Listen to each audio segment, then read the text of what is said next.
Hello and welcome back. In our last video, we ran the seventh step on how to install the app. And once we ran Ionic Serve, the app opened up in our browser. Let's rerun this step again. I'm already in the app folder in my terminal. So all I need to do is type Ionic Serve, press enter, and the app will run in our browser.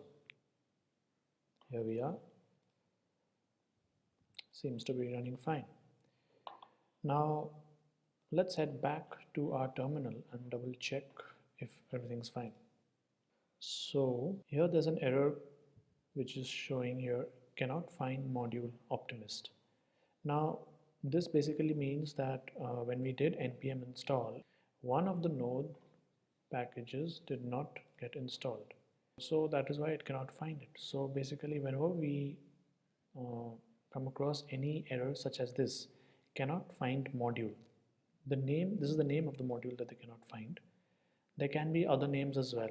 These kind of errors can be very easily solved. I press Ctrl C to get out of the Ionic Serve command, and now what we're going to do is we're going to type npm install and the module name. So we copy this and paste it here.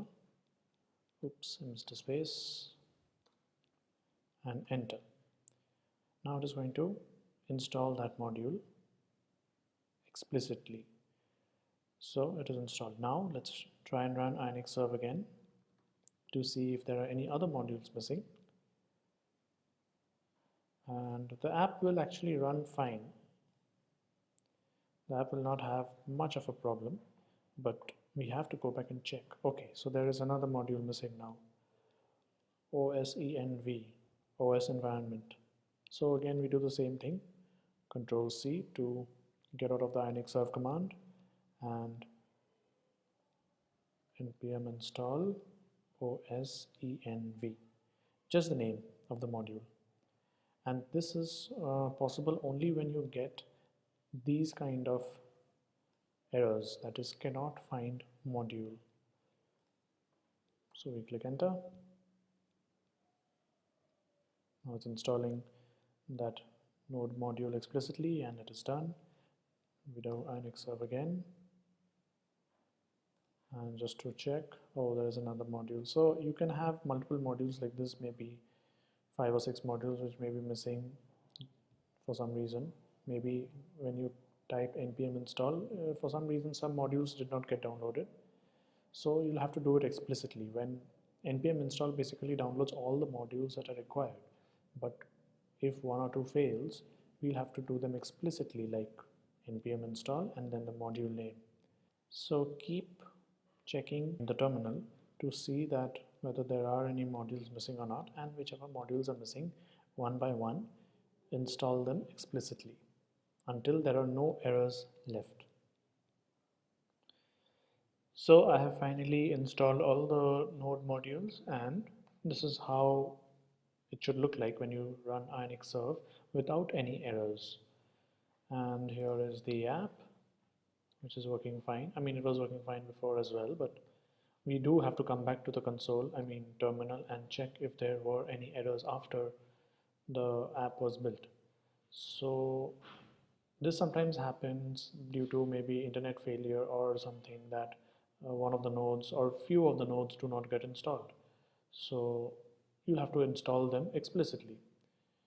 Now it may also happen that due to no internet connectivity when you ran npm install, many node modules did not get installed. So maybe you are going on explicitly installing one module after the other, one module after the other. So in that case, what you can do is to shorten that procedure. You can go to your app folder like I have over here, and you can delete the node modules folder, and these are all the node modules that it requires. So you can delete these node modules folder, move to trash, make sure you have internet connection this time, and run npm install again. So if you have a proper internet connection right now, then all the node modules will be downloaded and installed. Well, the node modules is installed completely, and to double check again, let us run inxserve to see if there are any more errors in the terminal. So the app is running. Let's get back, and as you can see here, there are no more errors anymore. So the app is finally set up. Now let us head back to the documentation, and you will notice that there are still two more steps remaining. Even though the app is running fine without any errors, but still there are two more steps, 8 and 9. This is to restore plugins and app state. Basically, we need to run this command to initialize the app and its state and the platforms. So this is required to initialize everything. So let us do that. Get out of the inxserve command by pressing Ctrl C, then paste this command and click enter. Now it is going to take some time.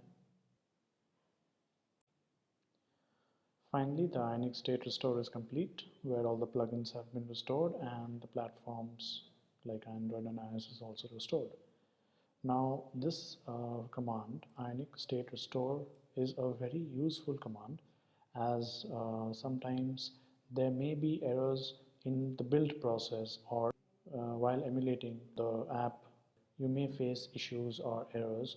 Sometimes when these errors occurs, this command is very useful as it initializes all the plugins and platforms, and it makes most of the common errors go away.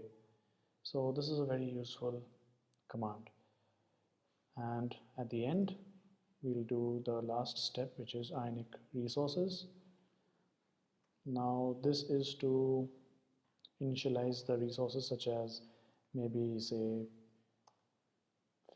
splash screens, and oh, there it's complete. So there you have it.